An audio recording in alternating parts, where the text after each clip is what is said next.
Welcome everyone. Thanks for coming. We have Ruben Amorim and Diogo Dallo. Please identify who your question is for.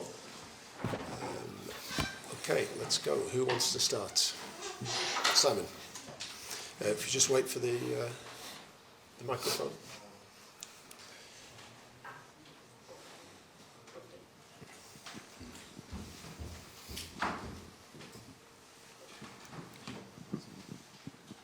Hello.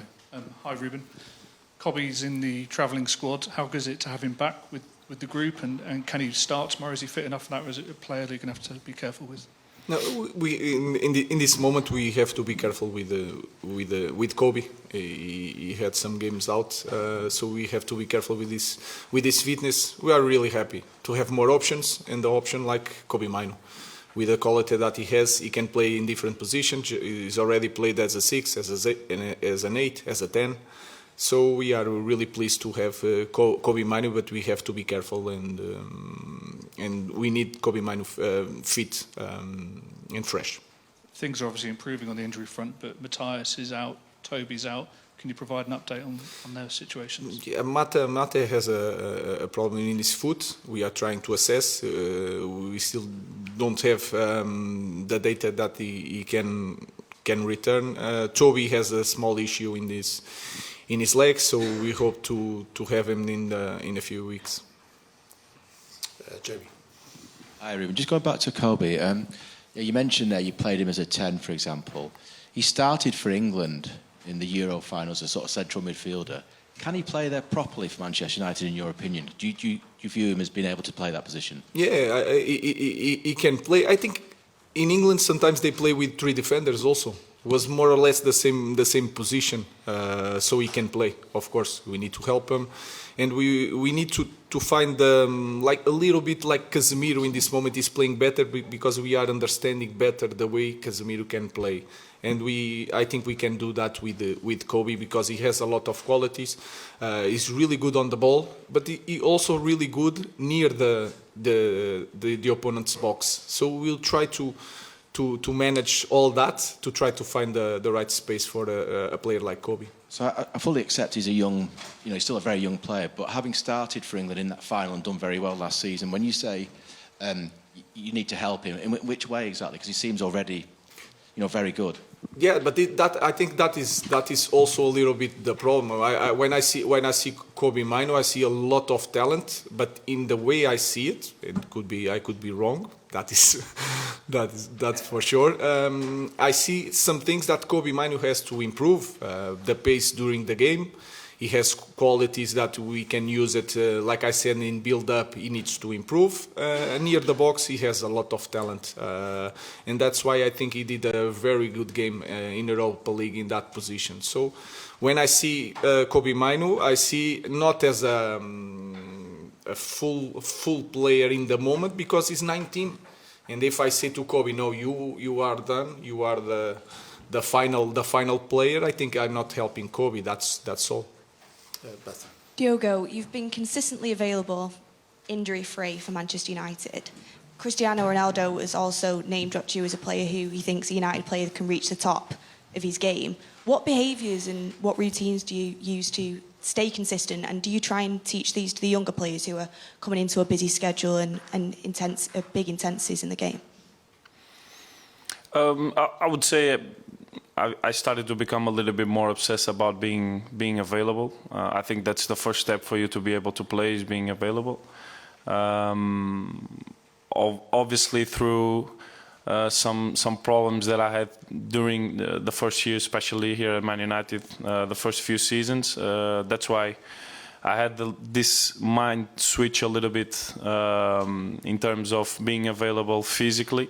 And then obviously I become a little bit more obsessed. Having Cristiano as a teammate helped me to understand a little bit more and try to know my body a little bit more and try to do the things a little bit more consistently. And then obviously with game time, with having more confidence in your game and playing more games, I think that becomes like a snowball. But overall, I try always to help my teammates. What I say all the time is that sometimes we can work for me, cannot work for other teammate, because every person and every human being is individual. But overall, I try always to do whatever I can for me to be able physically, and then it's up to the manager to decide if I play or not. And then, Ruben, to you, Altay Bayındere is back available for selection. He had started the Europa League game under you, done very well. Would you expect him to come back in to play in the Europa League games? We'll see. Tomorrow he's going to play Onana, and Altay is returning now. So we have three top goalkeepers that are ready to play. And just on the Onana starting, as you've just revealed, obviously we've seen the comments between Matic and Andre Onana. How do you think that will affect the game tomorrow? Do you think it adds anything to it? I think tomorrow will not matter. I think if you see the full quote of Andre Onana, is quite different. The first sentence is Lyon is a very, very good team. So I think sometimes the players don't listen, or the coaches don't listen the full quote, and sometimes it's just a misunderstanding. And I know Matic also. He's a great guy. So tomorrow is going to be a normal game. Carl. Mr. Amorim, after you defeated Real Sociedad, you made mention of the physicality that was necessary to do that. And you also said that Lyon would be a very different physical prospect. Could you elaborate a little bit more? How do you go into this mindset knowing you need to attack this team in a different way than you did in the previous round?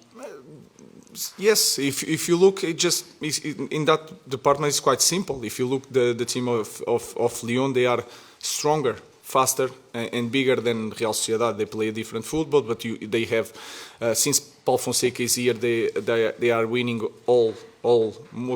most of the games. They are scoring more goals. They are suffering a few number of goals. So it's a strong team physically, but they have a type of game that is really based on possession. So it's going to be a different game. And you feel it against Real Sociedad. Sometimes you make a lot of runs with Rasmus, with Josh. To do that against this team is going to be harder to do it all the time. And we have to arrange other ways to win the game. Mr. Dallo, are you ready for that rearrangement, making those runs differently?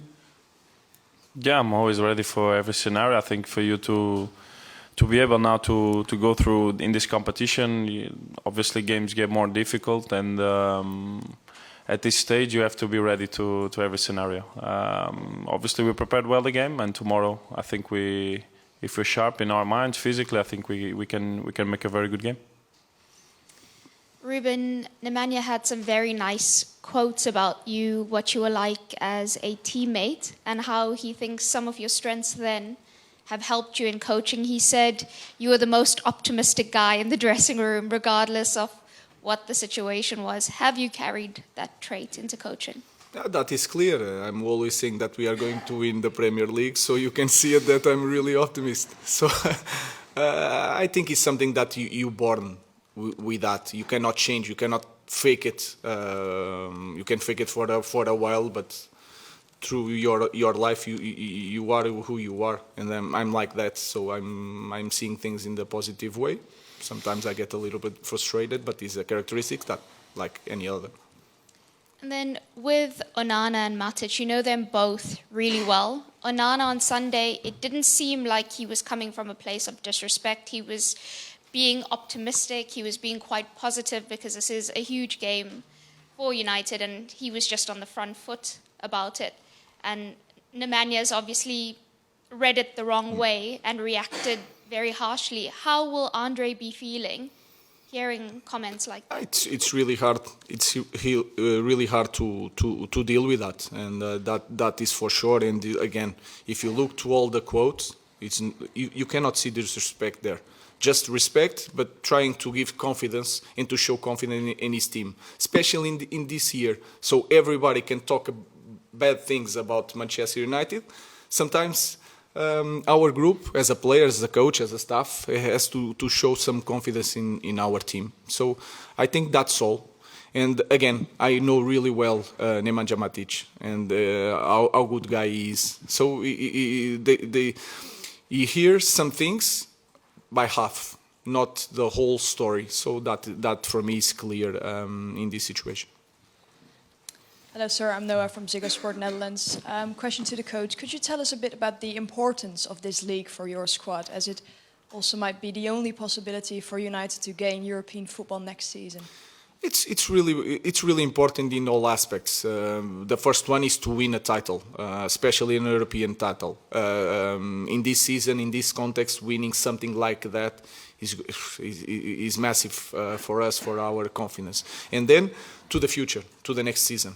To play Champions League in our club is completely different. The environment, the way we are going to face the summer, the budget for the summer, everything is connected with this competition. And we know that pressure, but again, it's not the biggest problem in Manchester United. And we have another strengths to get this in the right way without Champions League next year. But of course, if we are here, we will try to win. And I also wanted to ask you about the development of Joshua Zirkzee. How are you looking at that, and how is he doing? I think he's improving in all aspects. I think he needs to be more selfish, and that is a thing that when you play as a striker, he's not the typical striker, but he has to be more selfish. He's more aggressive now. He works better now. He's defending better now. He's connecting quite well. He played as a striker in some games, especially against Arsenal. He did really well, and then in some games against Real Sociedad he played more as a 10, so he can adapt in different situations. So I see it in that Josh is improving and is showing good things. Thank you. Last two, Pete, and then Rob. Question for Diogo.